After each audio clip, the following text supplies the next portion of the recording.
सब भाई भौणी मानक मोर नमस्कार। आज भी सासू बहु गोटे वीडियो करुच्ची से वीडियो को आपण को देखी से लगी आपण मैंने देखि सारा बाद तार क्वेश्चन आंसर पाइबे। केबे हेले चाहेनी कार सासू बहु को विपद करने से लगी बहु सांगरे भी कथबार्ता भल करे, सासू सहित भी भल कथा करे। से ये बहु भी मोर पाखे पाखे आसवा जीवा मो पाखे बसवा सिलाई कला बेले भी मोर किछि किछि से देखा लगी आसे बसिक देखिक जाए। से ये मुझे संगे खराब व्यवहार करे, बहु सांगे भी भल व्यवहार करे।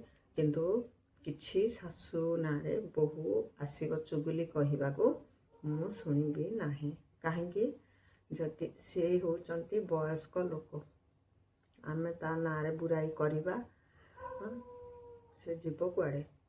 से लगी मु भी काली सकाळु को तो मोर भी बयस हम मुझे लगी जी भी हो सासू नारे बुराई करी आसिले मु शुणेनी। आग बुराई करुला एबे बुराई करेनी। मु कही तोर ही भूल अटे, सासू जदि खराब कहला, सासू जदि किछि गलत कला तू सुधरेबाई अच्छु, तू सुधरी जा। से ये मो पाखक आसेनी से किछि कहवाको, किंतु कथबार्ता सब करे। मो सांगे मिसे भी कुआड़े जावाक भी डाके मु किंतु जाएनी ता सांगे कुआड़े भी आउ कम भी मिसे। ता सासू आम घर को भी ए घर को भी आसे, से घरे भी गला माने मो पाखे बसवा खोजे। मोर काम बेसी हो जाउची, मु थकी जाउची। आज भी गोटे टाइम गली आ गोटे टाइम जाई पारलिनी सिलेबा को। मोर रही जाइए काम मु केबे करिवे। कहीं सासू बहुर कथा कहली देखो आपन प्रूफ देखली बहु भी सिलाई करुच्ची कौन सासूर शाढ़ीटा सिलाई, सासू सब काम करुच्ची। सासू ये जोड़ुआ छुआ जन्म कला भी से छुआ दुईटा को निजे सासू ही संभाली। ता सामने भी आपण को वीडियो करी पचारि पारि आपणकर जानीपर सासू पूरा रिक्स नहीं दुईटा छुआर। छोट बड़ू एबे पर्यंत छुआ को बहुत ये कर सेवा करुच्ची। हेले तू कौन शाढ़ी ब्लाउज सिलाई देले शाशुटू पैसा नबू आ शाशुर सेमती सिलाई देले कौन तोर असुविधा हो लगी से माने निजर भूलटा केबे हेले मानंतिनी, शाशु को ही दोष दियंती। मु किंतु पाबुलिके बहुर सामने ही शाशुर सिलाई करुली, एमती ना छुपेकरी शाशुर सिलाई करवा। आउ शाशु सांगे भावती जे मो शाशु सब बेले सांगे बुराई करुचे ना कहे मन कथा। बुढ़ी लोक बयस है से मन कथा कहे निश्चय मुझे शुणे। कहीं तार स्वामी अच्छी तार मन कथा शुणा ता स्वामी सब कथा तार शुणुची। आउ शाशुर ए ये ना शाशुर से मन कथा कहले शुणुची, किंतु बाहर कहार कहे सिलाई करुच्ची। एमती लुचा छपा नहीं, बहु भी कथबार्ता करे, सासू भी कथबार्ता करे। छुआ मान को किसी असुविधा हेले भी हेल्प करे, बहु को भी किसी असुविधा हेले हेल्प करे। मु सब आशा रखिनी कहीं से असुविधा लोक मुझे प्रति आशा रखेनी। किसी कम करने को हेले खोजती मु डाके ना केबे मत सेमती असुविधा पड़ेनी, देह खराब रे पड़ीनी से लगी मु डाके ना।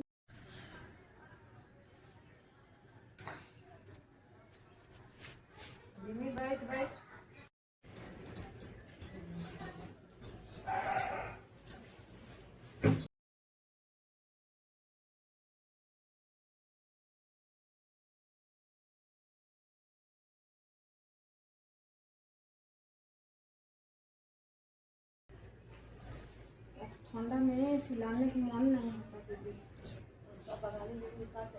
नहीं काटे, ये वाला खत्म होने से ना दूसरे काट के रखे हैं, उसी के रखेगा धूप नहीं आएगा। नहीं शाम को ये वाला तो अभी खत्म करके ही जाएंगे। ये वाला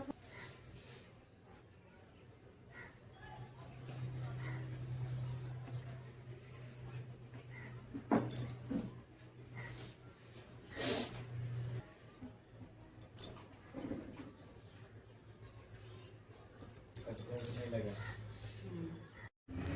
ଦେଖନ୍ତୁ ତାଙ୍କର ବୋହୂ ବି ସିଲେଇ କରୁଛି। ସେ ନିଜ ଶାଶୁର ସିଲେଇ କରିବାକୁ ଖୋଜେନି, ବାହାର ଲୋକର ସମସ୍ତଙ୍କର ସିଲେଇ କରୁଛି।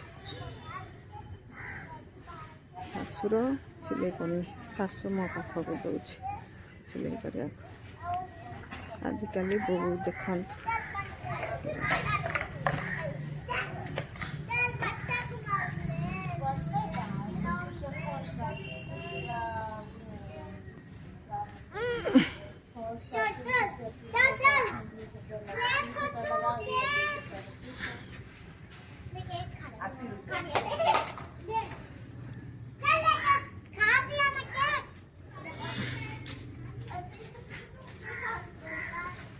ଏଇଠି ପଡ଼ୋଶୀ ଦିଦି ବସିଛି। ଏଇଟା ମୋ ଦୋକାନଟେ।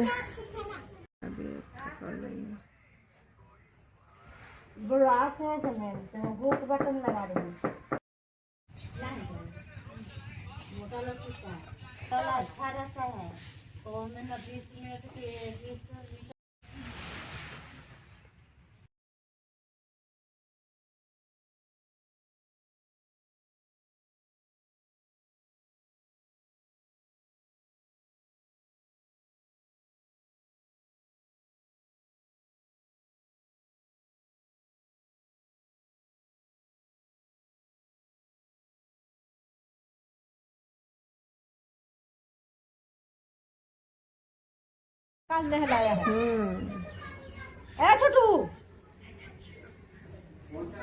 दूरा दूरा नहीं करो। ସବୁ ଭାଇ ଭଉଣୀମାନଙ୍କୁ ମୋର ହୃଦୟର ସହିତ ପ୍ରଣାମ। ସମସ୍ତେ ଭଲରେ ରୁହନ୍ତୁ। ବହୁତ ଦିନ ହେଲା ଭିଡ଼ିଓ କରିପାରୁନି, ବହୁତ ଥଣ୍ଡା ପଡ଼ୁଛି। ଥଣ୍ଡାରେ ଆମର ଦୁଇଟା ଘର ହେଇଯାଉଛି, ଦୁଇଟା ଘର ଏପଟ ସେପଟ ହେଲା ବେଳକୁ ଭିଡ଼ିଓ କରିପାରୁନି। ସେଥିଲାଗି ଆଜି ଟିକେ ଭାବିଲି ଭିଡ଼ିଓ କରିବି। ଲଙ୍ଗ ଭିଡ଼ିଓ ନ କରିଲେ କିଛି ଫାଇଦା ନାହିଁ। ଆଉ ମୋର ସିଲେଇ କାମ ବି ରହିଯାଉଛି, ସିଲେଇ କାମ ଚାଲିତେ ସବୁ କିଛି କରିପାରୁନି। ଆଜି ଗୋଟେ ଭଲ କଥାଟେ କହିବି, ମାନେ ଶାଶୁ କାହାଣୀ। ଶାଶୁ ଆଜିକାଲି ବୋହୂମାନେ କହନ୍ତି ଶାଶୁ ହିଁ ଖରାପ, ଶାଶୁ ହିଁ ଖରାପ। କିନ୍ତୁ ଶାଶୁ ଖରାପ ବୋଲି ଦୁଇ ହାତରେ ତାଳି ବାଜେ। ଦୁଇ ଜଣ ଯଦି ଠିକ୍ ନଥିବେ ହେଲେ ଜଣେ ଖାଲି କହୁଥିବ ସେ ଖରାପ, ଶାଶୁ କହୁଥିବ ବୋହୂକୁ ବୋହୂ ଖରାପ, ବୋହୂ କହୁଥିବ ଶାଶୁ ଖରାପ। କିନ୍ତୁ ଦୁଇ ଜଣକୁ ବି ମାନେ ବାଲାନ୍ସ କରିବା ବାଲା କିଏ ସ୍ୱାମୀ ଥାଏ। କିନ୍ତୁ ସ୍ୱାମୀ ବି ସ୍ତ୍ରୀ ସପୋର୍ଟ ହେଲେ ମା' କାହାକୁ କହିବ। ସେଥିଲାଗି ଆଜିକାଲି ପିଲାମାନେ ହେଲେ ବୁଝିପାରୁନାହାନ୍ତି। ନିଜର ସ୍ତ୍ରୀ ଯାହା କହିଲା ତାକୁ ହିଁ ଭାବନ୍ତି ମୋ ସ୍ତ୍ରୀ ହଁ ଯାହା କହୁଛି ଠିକ୍। କିନ୍ତୁ ମା' ତୁମକୁ ଜନ୍ମ ଦେଇଛି, ଆଉ ପାଳି ପୋଷିକିରି ବଡ଼ କରିଛି, ସେ କେମିତି ତମେ ତାକୁ ଚିହ୍ନି ପାରିନ। ଏବେ କହୁଛ ମା' ଖରାପ। ସ୍ତ୍ରୀ ଯାହା କହିଲା ତାର ସବୁ ପୁଅମାନେ ତାକୁ ହିଁ ଶୁଣନ୍ତି। ମା' କିଛି ବି କହିଲେ ସେଇଟା ଖରାପ ଭାବନ୍ତି, ମା'କୁ ହିଁ ଦୋଷ ଦିଅନ୍ତି। ମୋର ପଡ଼ୋଶୀ ଘର, ତାର ଶାଶୁ ଆଜି ପର୍ଯ୍ୟନ୍ତ 2 ମାସ ହେଇଗଲା ନଥିଲେ ଏଇଠି। ବହୁତ ଚିଡ଼ୁଥିଲା, ବୁଢ଼ୀ ପଳେଇଛି, ଘରର କାମ ବେଶୀ ମୋତେ ପଡ଼ୁଛି। ସେତେବେଳେ ତୁମେ ମନେ ପକାଅ ମୋ ଶାଶୁ ରହିଲେ ଆମର କ'ଣ ସୁବିଧା ହୁଏ, ଶାଶୁ ନଥିଲେ ଆମର କ'ଣ ଅସୁବିଧା ହୁଏ, ସେଇଟା ତ ତୁମେ ମେହସୁସ୍ କରିବ। ଆଉ ଶାଶୁ ଆସିଲା, ଘରର ଅଧା କାମ ଶାଶୁ କରି, ଏସବୁ ବି ଭାବନ୍ତି। କାହାରି କଥା ଏମିତି କହିବା କଥା ନାହିଁ, ମୁଁ କହିଦେଲି। ମୁଁ କାହିଁକି ଆଜି କହୁଥିଲି, ମୋର ଶାଶୁ କପଡ଼ା ନେଇକିରି ଆସିବ ଗାଁରୁ, ମୁଁ କହିବି ବୋଉକୁ ଦିଅ ସିଲେଇ, ବୋଉ ମନା କରୁଛି। ବୋଉ କାହିଁକି ମନା କରୁଛି ଜାଣନ୍ତି?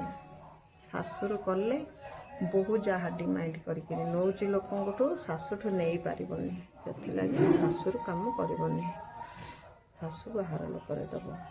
ଦେଲେ କରିଲା ଲୋକ ବି ଦୋଷୀ ହେବ। ମୁଁ ସିଲେଇ କରୁଛି, ମୋ ଶାଶୁର କାମ ଇଏ ଟାଣିକିରି କରୁଛି। କିନ୍ତୁ ଭୁଲ ଆମେ